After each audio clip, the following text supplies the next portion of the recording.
අයිබෝන් ළමයි මම සකුන්ත ඔයාලා මගේ වීඩියෝ බලන කෙනෙක් නම් දන්නවා මම මේ වෙදි හංගේරියාවේ ඉරාස්මස් ස්ටුඩන්ට් කෙනෙක් විදිහට ඉටලි වල ඉඳලා ඇවිල්ලා ඉගෙන ගන්නමින් ඉන්නේ කියලා. ඉතින් හංගේරියාවට ස්ටාබායි කියන කාලේ ඇවිල්ලා තියෙන්නේ. ඉතින් අවසාන වතාවට කැම්පස් එක වටේ ඒ කියන්නේ අපි ඉන්නේ ගොඩල් කැම්පස් එකේ වටයක් යන තමයි ලෑස්ති වෙන්නේ. පොඩි විස්තරයක් කියනවා නම් කැම්පස් එක ගැන කාලයකදී මගේ හීනයක් කියලා තිබ්බ යුනිවර්සිටි එක. හේතුව සාමාන්‍යයෙන් අපේ ලංකාවේ අපිට තියෙන ඔක්කොම ෆැකල්ටිනේ agriculture faculty, Rohana agriculture faculty එක, පෙරාදෙණිය ඇග්‍රිකල්චර් ෆැකල්ටි එක, සබරගම්මේ ෆැකල්ටි එක විදිහටනේ ෆැකල්ටිනේ තියෙන්නේ. හැබැයි ඒ වුණාට යුනිවර්සිටි එකක් විදිහට මෙන්න මේ යුනිවර්සිටි කියන්නේ අපේ මත යුනිවර්සිටි එක තමයි මං කාලයක් තිස්සේ බලන් හිටපු යුනිවර්සිටි එකක්. ඒ කියන්නේ මේක අපි මතේ කියලා කෙටියෙන් කියවුණාට හරි නම වෙන්නේ Hungarian University of Agriculture and Life Sciences. ගොඩක් subject areas ඒ කියන්නේ agriculture related mechanical engineering පවා මෙන්න මේ යුනිවර්සිටි එක උගන්වනවා.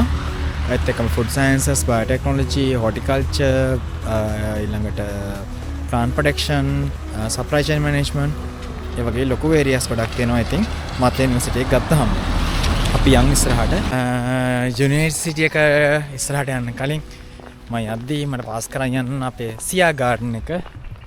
ඔයාලට මතක නම් මම ආව දවස්වලම වීඩියෝ එකක් කරා සියා ගාඩන් එකේ. මොකද මම කාලයක් ඒ කියන්නේ මාස 4ක වගේ කාලයක් සියා ගාඩන් එකේ 4ක 3ක වගේ කාලයක් මට පැය ගන්න මතන පැය ගන්න තමයි කව කරන්න තිබ්බේ. සියා ගාඩන් එකේ මම මගේ ඉන්ටර්න්ෂිප් එක කම්ප්ලීට් කරා. අපි යන් සියා ගාඩන් එකට. අපි මෙතන සියා ගාඩන් එක දන්නේ නැහැ ගොඩ දේවල් වින්ටර් එකත් එක්කලා පිච්චිලා බැදලා ගිහින් ඉවරයි. පටන් ගන්න කාලේ නම් අර තැන්වල ඊට පස්සේ මෙහෙ හැමතැනම එළවලුලින් පිරලා තිබ්බා. දැන් ඉතින් ඔක්කොම පිච්චිලා ගිහින් තියෙන අපි කොරියන්ඩර් ඊට පස්සේ ස්පිනාචි ඊළඟට සලාඩ් මේ හැම ඔක්කොම පිච්චිලා ගිහින් තියෙන්නේ. මේ ඉතින් ගොඩ දේවල් හිටෙව්වා. එතකොට අපි යනකොට මේ වගේ සූර්යකාන්ත ගොඩක් තිබ්බා. ඊට පස්සේ අපි කල්චරල් එක්ස්චේන්ජ් සෙන්ටර් එක වගේ ඒෂියන්, ඇෆ්‍රිකන්, යුරෝපියන් එකක් ඊට පස්සේ ලැටින් ඇමරිකන් ඒ වගේ එක බෑග්ග්‍රවුන්ඩ් වලින් ආපු ළමයි එක්කලා අපි මෙතන අපේ එක්ස්පීරියන්ස් එක ෂෙයා කරගත්තා, නොලෙජ් ෂෙයා කරගත්තා.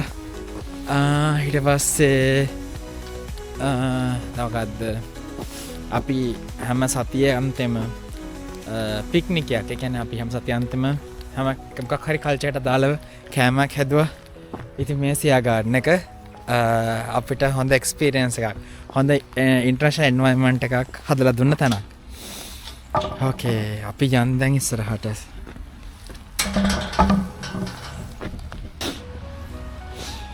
එතකොට යුනිවර්සිටි නම එන්නත් ලොකු කතා ගොඩක් තියෙනවා. හැබැයි කොහොම හරි දැන් මේ වෙද්දි යුනිවර්සිටි එක ඒ කියන්නේ මේ කාලයක් යුනිවර්සිටි පාඩු ලැබෙමින් තිබා ආයතන තිබෙනවා. ඊට පස්සේ කොහොම හරි හංගේරියන් ගවර්න්මන්ට් එකයි ඊට පස්සේ EU එකයි ඒ කියන්නේ යුරෝපියන් යුනියන් එක දෙක එකතු වෙලා ඒගොල්ලෝ ස්කෝලර්ෂිප් ප්‍රෝග්‍රෑම් එකතු ඩෙවලොප් කළා. ඊට පස්සේ මේ මාතේ කියන අතරම කම්පැනියක් මම දන්න විදිහට මාතේ කියන කම්පැනි එකත් එක්කලා යුනිවර්සිටි එක ආබද්ධ කරලා මේක ප්‍රොෆිට් කරන ඕගනයිසේෂන් එකක් විදිහට දැන් ඩෙවලොප් කරගෙන යනවා.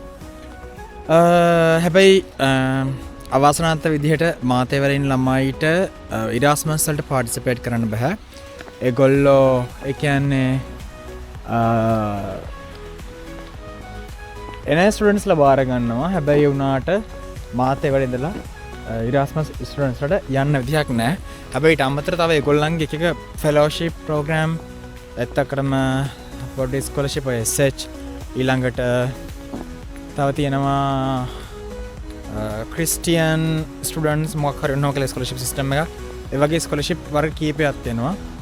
ඉතින් එතකොට ඒ සිස්ටම් වලින් මේගොල්ලෝ ප්‍රෝග්‍රෑම් එක රන් කරනවා. කොහොමත් වැඩිපුර ඉන්නේ සෙල්ෆ් ෆන්ඩින් ස්ටුඩන්ට්ස් වලට වැඩිය ස්කෝලර්ෂිප් ස්ටුඩන්ට්ස්ලා. ඉතින් ඔයාලට මාතේ යුනිවර්සිටි එකට එන්න ඕන නම් අනිවාර්යයෙන්ම ස්කෝලර්ෂිප් එක කෙටියෙන් SH එහෙම නැත්නම් අපි කියනවා ස්ටයිපෙන්ඩියම් හංගේරිකම් ස්කෝලර්ෂිප් එක try කරන්න පුළුවන්. මම ඉතින් මේ විදිහට ඩෙඩ්ලයින් එක ඉවරයි. හැබැයි self funding students ලා ඉන්නවා නම් එයාලට try කරන්න පුළුවන්. ඊළඟට තව දෙයක් තමයි self funding students ලා එන්නිතන් ඉන්නවා නම් මාත යුනිවර්සිටි එකට කියන්න තියෙන්නේ. එයාලා පළවෙනි first year එකේදී එයාලට මට මතක විදිහට යුරෝ 6000ක් pay කරන්න ඕන. ටිකක් ලොකු ගාණක් ඉතින් යුරෝ 6000ක් කිව්වහම එතකොට හැබැයි second year එකේදී full tuition fee off එකක් ගන්න පුළුවන්.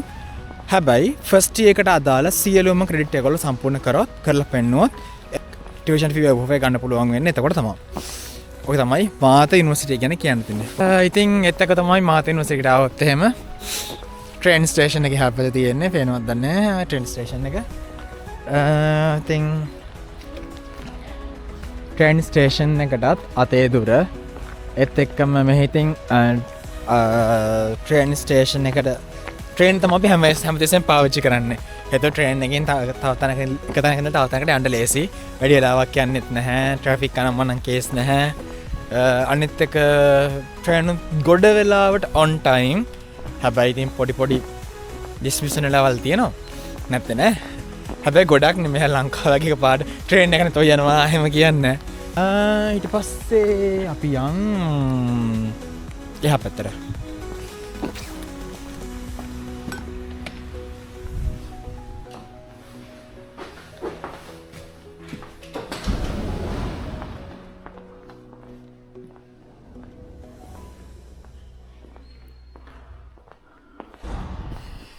ඉතින් මේ තමයි main building එක අපේ යුනිවර්සිටි එකේ.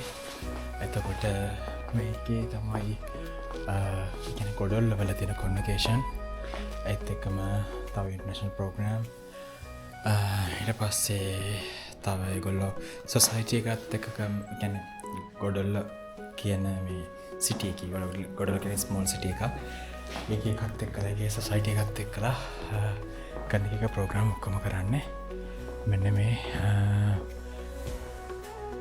පෙන් බිල්ඩින් එකේ බලන්න. ඒක ඇත්තටම මේ මම නම් බිල්ඩින් එක හැදුවේ. බිල්ඩින් එක කියන ඕපන් කරේ මේ ළමයිට. නැත්නම් මේ කොටස විතරයි ළමයිට තිබුණේ ඉස්සෙල්ලා ඕපන්ලා තිබුණේ. ඉතින් ඒකම මේ කැෆේ ඒරියා එකක් තියෙනවා. එතන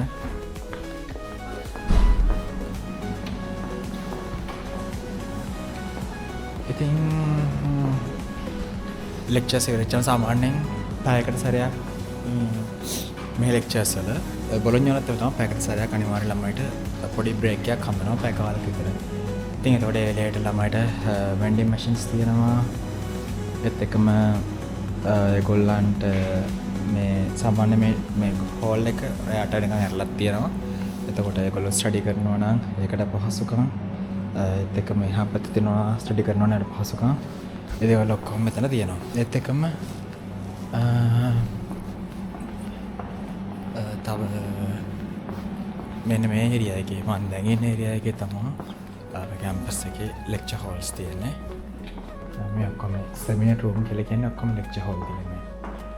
එතකොට අපිට ඇත්තටම මේ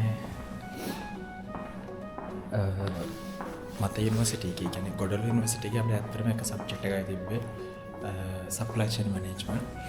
එතකොට supply chain management වල විතරයි අපි මේ ලෙක්චර් හෝල් වලට අපි ඔක්කොම ලෙක්චර්ස් තිබ්බේ බුදායි ලොකේෂන් එකේ. මේ තාම ෆැකල්ටි වල පේනවා නම් ෆැකල්ටි එකේ තාම කොටස් හදාගෙන රිනෝවේට් කරන්න යනවා මේකේ. මොකද මත යුනිවර්සිටි දෙක ගත්තාම පරණ යුනිවර්සිටි එක මේක දෙක නෙමෙයි මත යුනිවර්සිටි ඔක්කොම ගත්තාම මේක තමයි ගොඩක් පරණ යුනිවර්සිටි එක. අපි යන්නේ එළියට.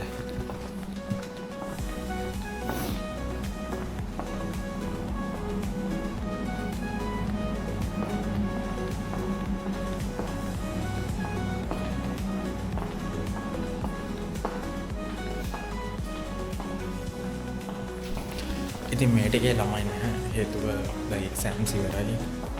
අතරම එක්සෑම්ස් බොහෝ දුරට ඉවරයි.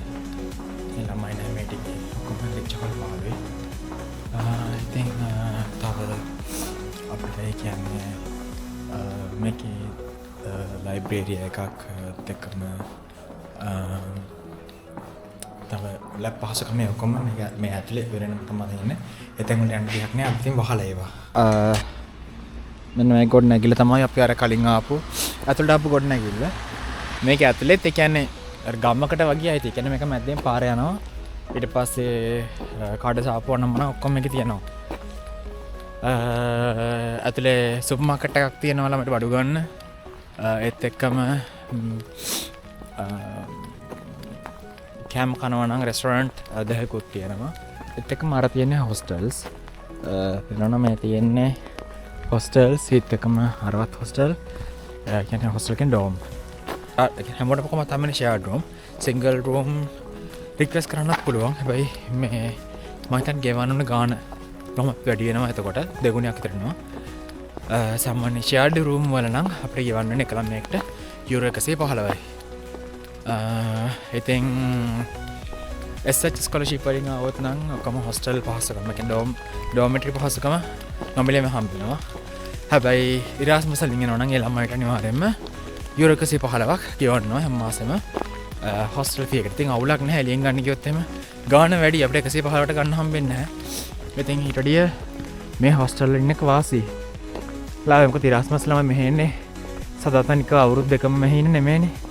ඉතින් ඒක හින්දා අවුලක් නැහැ. අනිත් එක තමයි රෙගියුලර් ස්ටුඩන්ට්ස් ලටත් ගොඩවල වල නම් ඩෝම් පහසුකම් හොඳටම තියෙන හින්දා මාස්ටර්ස් එනවා නම් අවුරුදු දෙකම ඉන්න පුළුවන්.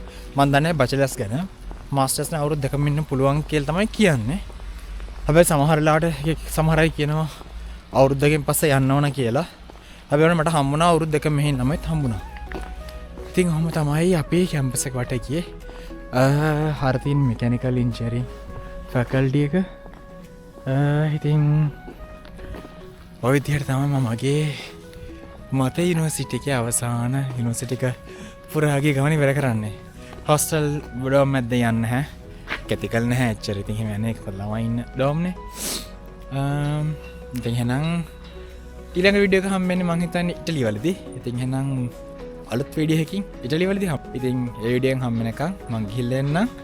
අටයි බයි කියන කලින් මගේ channel එක Flora Vista Studio අත්‍තරම channel එක develop කරේ agriculture content දාන්න. හැබැයි ඒ වුණාට අන්තිමට agriculture content වලට වැඩිය Erasmus student life එක ගැන තමයි මම ගොඩක් share කරේ. කාර්ය බහුල වීමත් එක්කලා වීඩියෝ හදාගන්න බැරුව ගියා. මොකද වීඩියෝ එක එඩිට් කරනවා කියන්නේ ටික වෙලාවක් යන වැඩක්. ටිකක් නෙමෙයි. ඇත්තටම සහනලාවක් යන වැඩක්. මේ ඉතින් ඒක නිසා ඔයගොල්ලෝ ගිහිල්ලා Flora Vista Studio එකෙන් මම කලින් කෘෂි මිත්‍ර හොටිකල්චර් පේජ් එක තමයි මම එදේ නම වෙනස් කරේ. මොකද මම දැන් ප්ලාන්ට් බිස්නස් එක කරන් යන්නේ නැති නිසා ඔන්ලයින් බිස්නස් එක. ගෙදර අම්මා මගේ බිස්නස් එක කරන් යනවා වුණාට. ඉතින් ඒක නිසා Flora Vista Studio විදිහට channel එකේ මම නම් වෙනස් වුණා. නම් පොඩක් දිගයි. හැබැයි වුණාට තේරුමක් ඇතුව දාපු නමක් ඒක. ඉතින් ඒක නිසා Facebook page එක follow කරන්න Flora Vista Studio. ඒත් එක්කම TikTok page එකක් තියෙනවා. ඒත් එක්කම අලුතෙන් හදපු YouTube account එක තියෙනවා. ඉතින් අප්ඩේට්ස් වලට ගිහිල්ලා ඒකේ subscribe කරලා තියන්න. එහෙම නැත්නම් follow කරලා තියන්න. මොකද ඔයගොල්ලන්ට student life එක ඊට පස්සේ scholarships ඊට එක්කම agriculture content especially ornamental horticulture related concept මේ ඔක්කොම දේවල් මම page එක channel එක හරහා අරගෙන යනවා. ඉතින් එහෙනම් අලුත් content එකෙන් හම්බෙනකන් මං ගිලෙන්න. bye bye.